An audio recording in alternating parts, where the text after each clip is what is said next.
जय माता दी मित्रों माँ काल का एस्ट्रोलॉजी चैनल में आप सभी का हार्दिक स्वागत है। अगर आपने चैनल को सब्सक्राइब नहीं किया है तो चैनल को सब्सक्राइब करें और बेल आइकन को प्रेस करें ताकि आप हमारी लेटेस्ट वीडियो को देख सकें।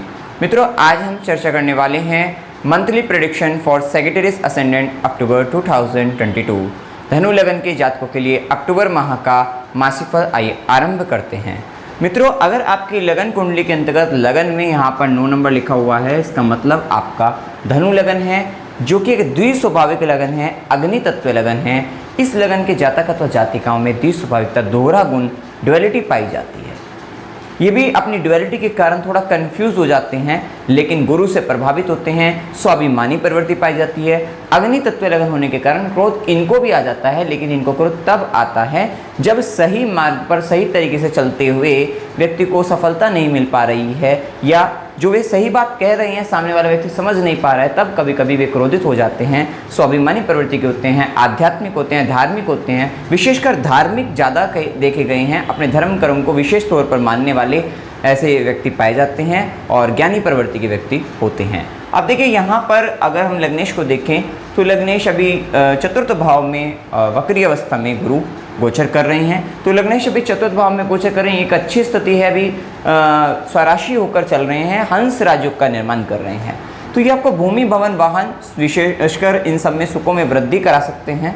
साथ ही आपके ज्ञान में अभूतपूर्व वृद्धि कराएंगे, तो ये भी एक अच्छी स्थिति यहाँ पर कही जाएगी। साथ ही गुरु की दृष्टि में अमृत रहता है, तो गुरु चतुर्थ भाव में बैठकर पांचवी दृष्टि, उच्च दृष्टि रहेगी, अष्टम भाव पर दृष्टि डालेंगे, तो ये आपको गुप्त ज्ञान की भी आपके जीवन में वृद्धि करा सकते हैं। आपके ससुराल पक्ष के साथ चल रहे पहले अगर आपके संबंधों में थोड़ी तनाव था, तो वो संबंधों में भी मधुरता लेकर आएंगे। साथ ही आपके जीवन में काफ़ी हद तक कष्टों में कमी लेकर आएंगे। तो एक स्थिति अच्छी यहाँ पर गुरु की दृष्टि पड़ रही है, तो अच्छा रहेगा। साथ ही अगर आपका पैतृक संपत्ति से संबंधित आपको कई मामले चल रहे हैं, तो वहाँ पर भी आपको लाभ की प्राप्ति हो सकती है। वहाँ पर भी आपको संतोष और सुकून आपको मिलता हुआ दिखाई देगा। साथ ही एक बात और है कि गुरु का जब चतुर्थ भाव में गोचर है, तो कहीं ना कहीं आपको खुशी देते हैं, प्रसन्नता देते हैं। इंटरनली आप काफ़ी प्रसन्न रह सकते हैं, ऐसा यहाँ पर कहा जाएगा। साथ ही गुरु की सीधी दृष्टि, अगर हम सातवीं दृष्टि, सीधी दृष्टि देखें तो दशम भाव पर, ये कहीं ना कहीं आपको उत्तरोत्तर वृद्धि आपके कार्य क्षेत्र के अंतर्गत दिलाएगी। कर्म क्षेत्र में आपके मान सम्मान, पद प्रतिष्ठा की वृद्धि कराती हुई दिखाई देगी। साथ ही गुरु की नवी दृष्टि, भाग्य की दृष्टि 12वें घर पर कहीं ना कहीं जन्म स्थान से दूर जाकर वहां से आपके भाग्य को बताती है, फौरन से आपको भाग्य दिला सकती है। ये स्थिति यहाँ पर कह सकते हैं। साथ ही एक बात और, लग्नेश गुरु चतुर्थ भाव में आ रहे हैं, तो कहीं ना कहीं आना जाना व्यक्ति का अपने माता के घर की ओर या फिर अपने मदरलैंड पर, मतलब वहाँ पर मातृभूमि पर आना जाना लगा रहता है। हो सकता है बाहर रहते हो, लेकिन फिर भी वहाँ पर आने की संभावनाएं बनती रहती है, ऐसा भी यहाँ पर कहा जाएगा। ये प्रभाव भी आपको देखने को मिलेगा। साथ ही चतुर्थ भाव में गुरु हैं, और क्योंकि अभी शनि का भी गोचर चल रहा है, शनि मकर में आकर शनि की दृष्टि भी चतुर्थ भाव पर चल रही है, तो ये समय अभी प्रॉपर्टी के लिए बहुत अच्छा चल रहा है। अगर आपको प्रॉपर्टी परचेस करना है तो इस समय बहुत अच्छा रहेगा। आपकी प्रॉपर्टी परचेस होने के भी योग बनते हैं। भूमि भी खरीद सकते हैं, भवन भी, मतलब आपका मकान बना सकते हैं, या फिर वाहन से संबंधित। अभी शुक्र का भी दृष्टि संबंध नीच भंग राजयोग के साथ शुक्र भी अब गोचर कर रहे हैं दशम में, तो शुक्र की दृष्टि भी रहेगी। तो कहीं ना कहीं वाहन सुख भी, और वाहन भी कोई बड़ा वाहन सुख का आपको सुख मतलब मिल सकता है, ऐसी भी स्थिति यहाँ पर कह सकते हैं। अब देखिए, सबसे पहले सूर्य के गोचर को जाने। सूर्य 17 अक्टूबर तक सूर्य कन्या राशि के अंतर्गत दशम भाव में गोचर करेंगे, जो कि भाग्येश हैं, भाग्य के स्वामी हैं। तो भाग्य के स्वामी का कार्य, जब भाग्य का स्वामी कर्म स्थान में जाएगा, तो आपको जो भी आप कर्म कर रहे हैं उसमें आपको भाग्य का साथ मिल जाएगा। और खुद कर्मेश भी, बुध भी उच्च अवस्था के अंतर्गत दशम भाव में गोचर कर रहे हैं, तो अभी काफ़ी अच्छी स्थिति यहाँ पर चल रही है 17 अक्टूबर तक। तो सूर्य का भी पोजीशन बहुत अच्छा रहेगा। आपकी अथॉरिटी, आपकी पावर, क्योंकि गुरु से दृष्टि संबंध भी बना हुआ है, मतलब आपका कर्म स्थान काफ़ी बलवान होता हुआ नजर आ रहा है, हो रहा है। कह सकते हैं कि कर्म स्थान में, कार्यक्षेत्र के अंतर्गत काम भी काफ़ी अधिक हो सकता है। और क्योंकि गुरु की दृष्टि के साथ साथ शनि भी 23 अक्टूबर तक वक्री होने के कारण दशम दृष्टि कर्म स्थान पर रहेगी, तो कह सकते हैं कि कार्यक्षेत्र में कुछ बदलाव, कुछ चेंजमेंट हो सकते हैं। आपके हो सकता है प्रमोशन होकर आपका पद बढ़ जाए, वो भी संभावना यहाँ पर रहेगी। साथ ही अभी इस माह के अंतर्गत 17 अक्टूबर तक खासकर आप अपने कार्यक्षेत्र में आपकी अथॉरिटी, आपकी पावर, वो सब आपका बढ़ता हुआ नजर आएगा। आप कहीं ना कहीं, मतलब कार्यक्षेत्र के अंतर्गत एक नेम एंड एंड फेम आपका जो होगा वो काफ़ी बढ़ेगा, ऐसा यहाँ पर कह सकते हैं। और आप काफ़ी बलवान अपने आप को समय के अंतर्गत महसूस करेंगे। थोड़ा सा अहंकार आ जाता है वहाँ पर कार्य क्षेत्र में समय के अंतर्गत तो हो सकता है, लेकिन कुछ कार्य सरकारी क्षेत्र से भी आपको लाभ मिलेगा। गवर्नमेंट से रिलेटेड अगर आप कुछ काम कर रहे हैं तो वहाँ पर भी आपको इस माह के अंतर्गत खासकर 17 अक्टूबर तक लाभ प्राप्त हो सकता है। साथ ही हो सकता है कि कुछ ऐसे कार्य आपके अटके हुए थे अभी तक, जो भाग्य भरोसे थे, किसी काम में ऐसा था कि लक ही साथ देगा, तो वहाँ पर हो सकता है आपने अपनी पूरी मेहनत लगा रखी थी, तो ये समय ऐसा है कि आपको वहाँ पर भाग्य का साथ मिलकर आप मतलब उसमें आगे बढ़ते हुए नजर आएंगे और आपका कोई भी कार्य वहाँ पर रुकेगा नहीं और आप आगे बढ़ेंगे, ऐसा यहाँ पर कह सकते हैं। इस समय बहुत ही अच्छा, कर्म क्षेत्र के लिए बहुत अच्छा समय इस समय के अंतर्गत कहा जाएगा। साथ ही सूर्य की दृष्टि संबंध जैसा कि हमने बताया है वो विशेषकर आपके ज्ञान में वृद्धि करने वाली रहेगी, तो वो भी समय अच्छा रहेगा, ये कह सकते हैं। साथ ही घर को लेकर भी एक दृष्टिकोण आपका बढ़ता हुआ, मतलब आपका विजन क्लियर रहेगा अपने घर को लेकर। हो सकता है कि आप घर से संबंधित कुछ प्लानिंग कर रहे हो तो वहाँ पर भी आपको एकदम दूरदृष्टि की मतलब आपकी एकदम आगे तक का आप सोच पाएंगे, प्लानिंग कर पाएंगे अच्छे तरीके से, तो वो भी स्थिति यहाँ पर कह सकते हैं। आपको आगे तक का मतलब एक दिखने लग जाएगा कि किस तरीके से मुझे, हो सकता है कि अगर आप घर बना रहे हो, घर बनाने की सोच रहे हो, प्लानिंग कर रहे थे, तो वहाँ पर आपको किस तरीके से किस प्रकार को चीज़ों को सेटल करना था, तो वो भी चीज़ें आपको वहाँ पर देखने को मिलेगी। साथ ही 17 अक्टूबर के बाद भाग्येश आय भाव के अंतर्गत नीच भंग राजयोग वहाँ पे भी रहेगा, क्योंकि शुक्र भी 18 अक्टूबर के बाद गोचर करेंगे, तो वो भी समय आपके लिए इनकम को लेकर वृद्धि के लिए अच्छा रहेगा, वो भी स्थिति अच्छी है अभी।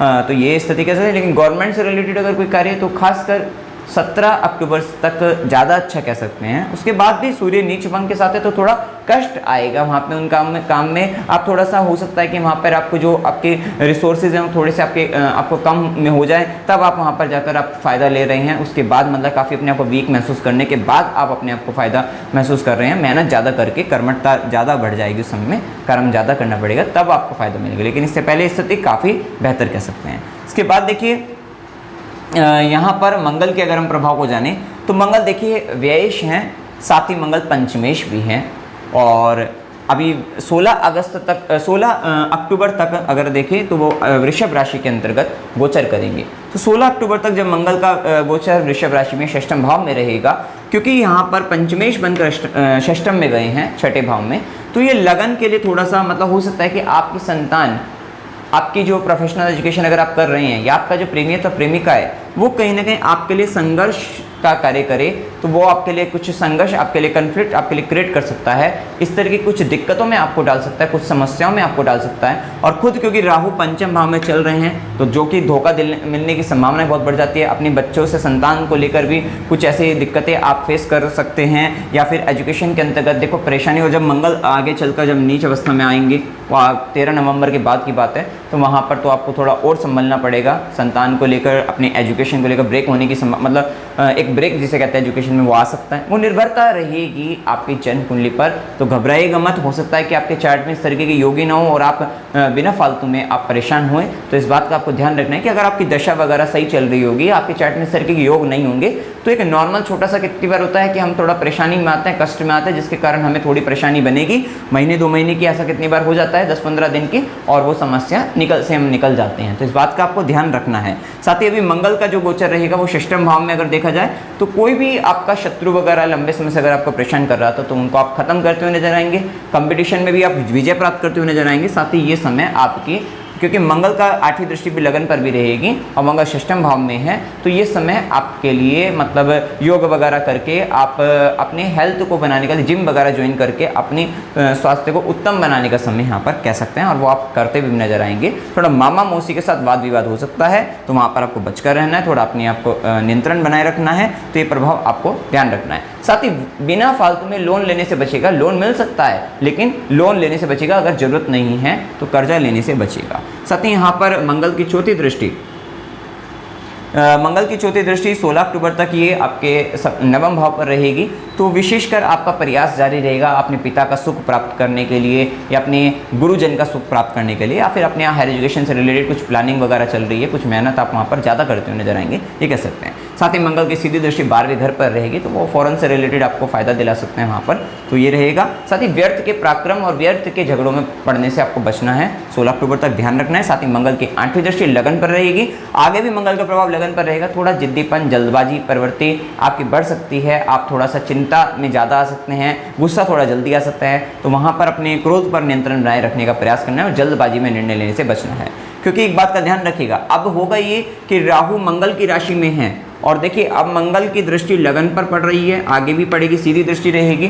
तो विशेषकर क्या होगा कि अगर राहु के कारण पंचम भाव बुद्धि का भाव है तो वहाँ पर, और राहु की दृष्टि यहाँ से भी लगन पर है, तो लगन पर जब पाप घरों का प्रभाव, लगन पर राहु की दृष्टि पड़ रही है, मंगल की दृष्टि पड़ रही है, तो जल्दबाजी में आप कुछ सोचोगे बड़ा कुछ करने का, तो थोड़ा ध्यान रखिएगा, धैर्य रखिएगा, शांति बनाए रखिएगा और किसी न किसी एक व्यक्ति की सलाह लेकर अपने घर परिवार जो इनको आप आइडल आदर्श मानते हैं, बड़े बुजुर्ग वगैरह, उन सब की मतलब किसी या मित्र को भी अगर आप अपना मानते हैं जो आपको बहुत अच्छा लगे, जो आपको हमेशा सही सलाह देता हो, तो वहाँ पर आप अपने सलाह लेकर कार्य करेगा, जल्दबाजी करने से बचिएगा। और गुस्से पर, क्रोध पर नियंत्रण इस तरीके का, क्योंकि यहाँ पर जब राहु मंगल का प्रभाव लगन पर पड़ता है तो व्यक्ति को सरदर्द की भी शिकायत हो जाती है, या फिर व्यक्ति ज़्यादा मतलब जल्दबाजी में रहता है, परेशान हो जाता है वो अपने आप में। तो थोड़ा ध्यान रखना है। और वैसे तो गुरु इस चीज़ को बैलेंस करेंगे, क्योंकि गुरु चतुर्थ में है, चतुर्थ में बैठे शुभ ग्रह, और वो भी गुरु जैसे करे, तो वो कहीं ना कहीं बहुत अधिक आपको, आपके मन को शांत करने का, आपके बैलेंस करने का वहाँ पर पूर्ण रूप से प्रयास करेंगे, आपको बचाने का पूर्ण रूप से प्रयास करेंगे। इसके बाद देखिए मंगल का जो प्रभाव रहेगा वो 16 अक्टूबर के बाद मंगल मिथुन राशि के अंतर्गत सप्तम भाव में गोचर करेंगे। पंचमेश बनकर सप्तम में है, व्ययेश बनकर सप्तम में है, तो हो सकता है कि कुछ इन्वेस्टमेंट आप अपने व्यापार के अंतर्गत करते हुए नजर आओ, ऐसा भी हो सकता है, क्योंकि सप्तमेश की स्थिति अभी अच्छी है। सप्तमेश की स्थिति खराब होती तो लॉसेस होने की संभावना ज़्यादा बन जाती है, लेकिन अगर सप्तमेश की स्थिति भी अच्छी है तो यहाँ पर व्ययेश बनकर जब सप्तम में आएंगे तो वहाँ पर थोड़ा सा जीवन साथी की तबियत थोड़ी खराब कर सकते हैं, लेकिन वहाँ पर भी यही है कि सप्तमेश की स्थिति अच्छी है। यहाँ पर कह सकते हैं वैवाहिक जीवन के अंतर्गत थोड़ा सा यहाँ पर मंगल का जो प्रभाव रहेगा वो कह सकते हैं कि आपका थोड़ा झगड़ा हो सकता है आपस में, उसको लेकर रहेगा। जीवन साथी कभी, क्योंकि बुध उच्च के हैं तो जीवन साथी की हेल्थ को भी कोई ऐसा मंगल यहाँ पर प्रभाव डालने वाले नहीं है, बस लाइफ पार्टनर के साथ थोड़ी दिक्कतें वहाँ पर, वो भी झगड़ा वगैरह थोड़ा हो सकता है, आर्गुमेंट हो सकते हैं, तनाव की स्थिति हो सकती है, इसी तरीके का प्रभाव रहेगा। क्योंकि खुद पंचमेश भी बनकर मंगल सप्तम में आए हैं तो वो झगड़े के बाद भी प्रेम संबंध बने रहेंगे, ऐसा कह सकते हैं। मतलब ये है कि प्रेम भी कर रहे हैं, झगड़ा भी कर रहे हैं, इस तरीके का प्रभाव आप 16 अक्टूबर के बाद मंगल के प्रभाव के कारण आप देखोगे। हाँ, यहाँ पर ये बात ये है कि आपका व्यापारिक तौर पर आप मतलब आप अपने व्यापार के अंतर्गत अपने अधिकारों को प्राप्त करने का प्रयास करेंगे, या मैरिज लाइफ के अंतर्गत आप अपने अधिकारों को प्राप्त करने का प्रयास करेंगे। वहाँ पर इसी कारण फाइटिंग वहाँ पर हो सकती है आपकी, तो ये प्रभाव आपको देखने को मिलेगा। वहाँ पर अपने को जीतना है, मंगल का काम जीतना रहता है, तो थोड़ा वो प्रभाव भी आपको यहाँ पर मिलेगा। साथ ही मंगल की दृष्टि को देखें तो मंगल की चतुर्थ दृष्टि और साथ साथ यहाँ पे जो रिलेशनशिप रहेगा, प्रेम संबंध, वो कहीं ना कहीं आप काफ़ी आगे बढ़ाते हुए नजर आएंगे उस प्रेम संबंध को, इस बात को भी आप ध्यान रखिएगा। साथ ही मंगल की चौथी दृष्टि आपके दशम भाव पर रहेगी। आप अपने कर्म क्षेत्र में सुख प्राप्ति के लिए विशेष प्रयत्नशील हो जाओगे। थोड़ा ध्यान रखिएगा कि अपने बॉस वगैरह से तकरार करने से बचेगा, क्योंकि वहाँ पे अभी 17 अक्टूबर तक सूर्य भी हैं और आगे चलकर सूर्य तो आगे चलकर नीच भंग राज्यों के साथ एकादश भाव में होंगे, लेकिन मंगल की दृष्टि रहेगी तो वहाँ पर आपको थोड़ा ध्यान रखना पड़ेगा। साथ ही मंगल की सीधी दृष्टि लगन पर रहेगी तो क्रोध पर नियंत्रण बनाए रखना है, जल्दबाजी और धैर्य की कमी, इन सबसे बचना है। तो शांति के साथ आपको काम लेना चाहिए और अपने क्रोध पर नियंत्रण बनाए रखने का प्रयास करना है। साथ ही मंगल की 8वीं दृष्टि द्वितीय भाव पर रहेगी तो कुटुंब जनों के साथ आपको थोड़ा मतभेद हो सकते हैं इस समय के अंतर्गत। ये आपके 16 अक्टूबर के बाद जब मंगल मिथुन में आएगा तब ये द्वितीय भाव पर दृष्टि डालेगा, तो हो सकता है कि आपके परिवार के अंतर्गत आप कुछ बोल रहे हैं, वाणी को कड़वी भी कर सकता है, क्योंकि वाणी भाव पर शनि है, फिर मंगल का प्रभाव और बढ़ जाएगा तो वाणी को कड़वी कर देगा। जल्दबाजी में आप कुछ ऐसा कड़वा बोल दोगे जिसके कारण कुटुंब में, परिवार के अंतर्गत वहाँ पर समस्या बन सकती है, तो थोड़ा सा अब बोलने पर नियंत्रण बनाए रखने का आपको नियंत्रण बनाए रखना है। साथ ही अब देखिए बुध के प्रभाव को जाने तो बुध सप्तमेश हैं और बुध कर्मेश है, कर्म भाव का स्वामी उचका हुआ है। जैसा कि हमने कहा ही है कि इस माह आपके लिए कार्य क्षेत्र के लिए बहुत बेस्ट है। कर्म क्षेत्र में विशेषकर आपका कुछ बढ़ोतरी ऐसी होगी जिसमें जो आपको बहुत प्रसन्नता, बहुत खुशी दे सकती है, ये यहाँ पर कहा जाएगा। खुद आपका सप्तमेश आपके कर्म क्षेत्र में या तो लाइफ पार्टनर मिल सकता है आपको कार्य क्षेत्र के अंतर्गत, जहाँ पर आप काम कर रहे हैं वहाँ पर आपको अपना जीवन साथी मिल जाए, ये भी स्थिति हो सकती है। या अगर आप विवाहित हैं तो लाइफ पार्टनर आपको आपके कार्य क्षेत्र के अंतर्गत सपोर्ट कर सकता है आपको, तो वहाँ पर भी ये भी स्थिति यहाँ पर देखने को आपको मिलेगी बुध के प्रभाव के कारण। और बुध के प्रभाव में काफ़ी लर्निंग आपकी बढ़ती हुई नजर आएगी, मतलब कार्य क्षेत्र के अंतर्गत आप काफ़ी चीज़ों को सीखने का प्रयास करेंगे, लर्निंग काफ़ी अधिक रहेगी, ये भी प्रभाव आप यहाँ पर जानेंगे। तो ये स्थिति अच्छी स्थिति यहाँ पर कह सकते हैं। साथ ही यहाँ पर एक बात और देखें कि शुक्र के प्रभाव को जानें तो शुक्र षष्ठेश हैं और शुक्र आपके आयेश हैं। सबसे पहले शुक्र नीच भंग राजयोग के साथ दशम भाव में गोचर करेंगे। ये यहाँ पर कहा जा सकता है विशेषकर पत्नी से या स्त्री से आपको कार्य क्षेत्र में सपोर्ट मिल सकता है, क्योंकि खुद सप्तमेश बुध उच्च के होकर दशम भाव में है और यहाँ पर शुक्र भी साथ में रहेंगे। थोड़ा सा यहाँ पर चैलेंज ज़्यादा बढ़ सकते हैं इस समय के अंतर्गत कार्य क्षेत्र में भी, लेकिन आप उन चैलेंज को जीत जाओगे, ऐसा यहाँ पर कह सकते हैं। और शुक्र के प्रभाव के अंतर्गत विशेषकर शुक्र की दृष्टि जब चतुर्थ पर रहेगी तो कहीं ना कहीं वाहन सुख बनने की संभावना ज़्यादा रहेगी। नीच भंग है तो थोड़ा सा पहले हो सकता है कि जो चाह रहे हो वो ना मिल पा रहा हो, जिसके कारण थोड़ी सी स्ट्रगल करके उसके बाद आप उस वाहन को प्राप्त करो, ऐसा यहाँ पर कह सकते हैं। ये प्रभाव देखने को मिलेगा। साथ ही 18 अक्टूबर के बाद शुक्र स्वराशि होकर आपके एकादश भाव में गोचर करेंगे, तो वहाँ पर भी स्त्री पक्ष से सुख आपको लाभ आपको प्राप्त हो सकता है, क्योंकि खुद सप्तमेश बनकर बुध भी 26 अक्टूबर के बाद आपके एकादश भाव में, तो वहाँ पर कह सकते हैं कि आपका लाइफ पार्टनर, बिजनेस पार्टनर आपकी इच्छा पूर्ति करता हुआ नजर आ रहा है, तो वो स्थिति भी यहाँ पर कह सकते हैं। और प्रेम संबंधों के अंतर्गत थोड़ा आपको ध्यान रखना है कि कुछ इस तरीके के नए प्रेम संबंध बन सकते हैं। और देखिए ध्यान रखिएगा क्योंकि राहु पंचम में चल रहा है, तो नए प्रेम संबंधों में ध्यान रखना है कि कहीं वो धोखा या छल आपके साथ न हो जाए, तो वहाँ पर भी आपको ध्यान रखना चाहिए। ये स्थिति रहेगी। इनकम को लेकर भी स्थिति काफ़ी अच्छी इस माह के अंतर्गत दिखती है, तो ये बात आप ध्यान रखिएगा।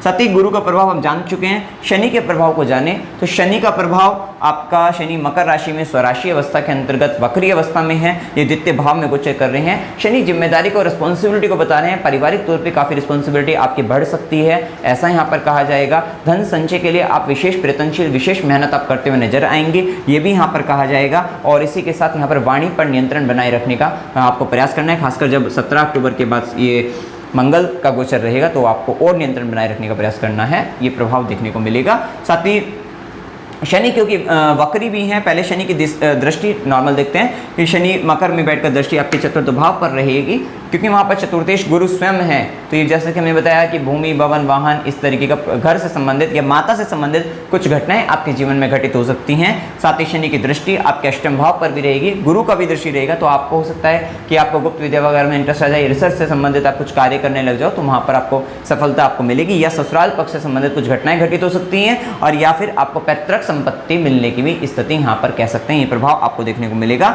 साथ ही शनि की दशम दृष्टि, क्योंकि गुरु भी वक्री अवस्था में है, तो नवी दृष्टि यहाँ पर अगर आप लोगे तो वो एकादश भाव आपके आय वृद्धि, आय मतलब इनकम के भाव पर रहेगी। साथ ही शनि की दशम दृष्टि भी इनकम के भाव पर है। अगर आपकी दशा अंतदशा, अगर आपकी दशा अंतदशा आपके प्रमोशन से रिलेटेड चल रही है, आय भाव से संबंधित चल रही है, तो वहाँ पर आपका प्रमोशन होने की संभावनाएं बन सकती है। अगर जन्म कुंडली में अच्छे योग वगैरह हैं और दशा वगैरह सपोर्ट कर गई तो ये गोचर आपको प्रमोशन दिला सकता है, ये स्थिति यहाँ पर कह सकते हैं। इसी के बाद शनि का अगर हम वक्री अवस्था में देखें तो लगन पर भी प्रभाव आएगा। लगन से शनि का प्रभाव आपकी तीसरी दृष्टि आपके तृतीय भाव पर आएगी, जो विशेषकर पराक्रमी, मेहनती, आपको स्ट्रगल, आपको मेहनत, आपको मेहनत बढ़ा देगी, ये कह सकते हैं। और विशेषकर आप छोटे भाई बहनों के लिए भी विशेष प्रयत्नशील रहेंगे। साथ ही शनि की सीधी दृष्टि सप्तम भाव पर रहकर थोड़ा सा, अब ये देखिए जब 17 अक्टूबर के बाद प्रभाव आएगा, वैसे तो 23 अक्टूबर के 17 से 23 में दाम्पत्य जीवन थोड़ा सा वहाँ पर या तो हार्ड दाम्पत्य में कह लीजिए, व्यापार में भी कह लीजिए, तो थोड़ा सा वहाँ पर आपको संघर्ष बढ़ेगा, ऐसा कह सकते हैं उस समय के अंतर्गत। ज़्यादा कोई घबराने वाली बात नहीं, क्योंकि सप्तमेश वगैरह बैलेंस चल रहे हैं, बुध वगैरह अच्छी स्थिति में उच्च के चल रहे हैं, तो ये स्थिति अच्छी ही कही जाएगी। साथ ही शनि की दशम दृष्टि जब दशम पर है तो लगन से आ रही है, गुरु की दृष्टि भी आ रही है, तो वहाँ पर आप खुद अपनी कुछ गलतियों के कारण भी कह सकते हैं आपके कार्य क्षेत्र में बदलाव आ सकता है, या कर्म क्षेत्र के अंतर्गत कुछ न कुछ आप बदलाव की ओर जा सकते हैं, ये भी प्रभाव आपको भी देखने को मिल सकता है। तो यहाँ पर इस बात का भी आपको ध्यान रखना है। इसके बाद राहु केतु का जैसा कि प्रभाव बता ही चुके हैं कि देखिए राहु परेशानी क्रिएट कर सकता है। एक तो डिजायर, इच्छा बहुत अधिक देगा, पंचम में रहेगा तो शेयर मार्केट में आप ऐसा करोगे, पहले इन्वेस्टमेंट किया, फिर उसका अगर हो सकता है कि अगर आप इस तरीके से इन्वेस्टमेंट शॉर्ट टाइम में इन्वेस्टमेंट कर रहे हैं तो फिर आप और अधिक की इच्छा के अंतर्गत 1 के 2 करें, 2 के 4 करें, लेकिन उसके बाद आप और अधिक की इच्छा के अंतर्गत वहाँ पर लॉस खा सकते हो। तो ये राहु आपको बैलेंस करके चलते रहना है। जो रेमेडी आपको बताएंगे वो ध्यान रखेगा। विशेषकर अपनी प्रथम संतान का ध्यान रखना है आपको। प्रथम संतान से आपको मतलब थोड़ा दिक्कतें बन सकती है, चाहे हो सकता है उसकी खुद की हेल्थ को लेकर बने, या फिर वो कुछ ऐसे गलत कार्य में, गलत संगत में पड़ जाए जिसके कारण आपको परेशानी उठानी पड़े, और आपको प्रेम संबंध भी आपके बन सकते हैं और वो भी गलत तरीके से। तो थोड़ा आपको वहाँ पर ध्यान रखना है, जो आगे चलकर आपको परेशानी ही देंगे।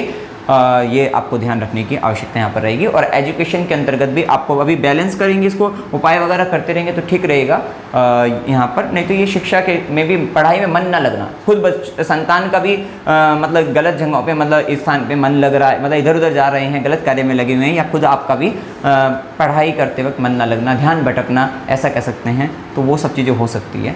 अब देखिए यहाँ पर शुभ दिन 1 से 4, 4 से 6, 8 से 10, 15 से 17, 20 से 22, 22 से 24, 24 से 27 ये दिन शुभ है। शुभ दिनों में आपको फायदा लाभ होने की संभावना ज़्यादा रहेगी। अशुभ दिन 4 से 6, 10 से 12, 12 से 15, 17 से 20, 24 से 27, 27 से 29 ये अशुभ दिन है। मानसिक तनाव, रोग रिपुरीन, शत्रु का संबंध, कष्ट का संबंध यहाँ पर रह सकता है। कुछ दिन इनमें अगर कॉमन है तो वो दिन आपके मिले जुले रहेंगे, ऐसा आप समझिएगा। यात्रा के योग अनएक्सपेक्टेड ट्रैवल आपको हो सकते हैं 12 से 15, 17 से 20 को, 27 से 29 की यात्रा आपकी हो सकता है कुछ फॉरेन से रिलेटेड हो, जन्म स्थान से दूर जाकर लंबी यात्रा हो, लॉन्ग ट्रैवल कर सकते हैं, या कि खर्चा उस यात्रा में ज़्यादा हो सकता है, खुशी के लिए भी यात्रा उस समय में हो सकती है। धार्मिक यात्रा 6 से 8, 20 से 22 की हो सकती है। मनोरंजन के लिए यात्रा करना चाहते हैं तो 15 से 17 की हो सकती है। कष्ट के साथ यात्रा 6 से 8 की हो सकती है। कार्तिक अमावस्या डेट लिखी हुई है, आप देख सकते हैं। उपाय आपको क्या करने चाहिए, देखिए ओम विष्णवे नमः ये मंत्र का, विष्णु भगवान के इस मंत्र का जाप करने से यहाँ पे राहु आपका बैलेंस रहेगा। या फिर आप दुर्गा कवच का पाठ भी आप कर सकते हैं, तो वो भी आपके लिए अच्छा रहेगा। या दुर्गा जी के मंत्र का भी जाप आप कर सकते हैं।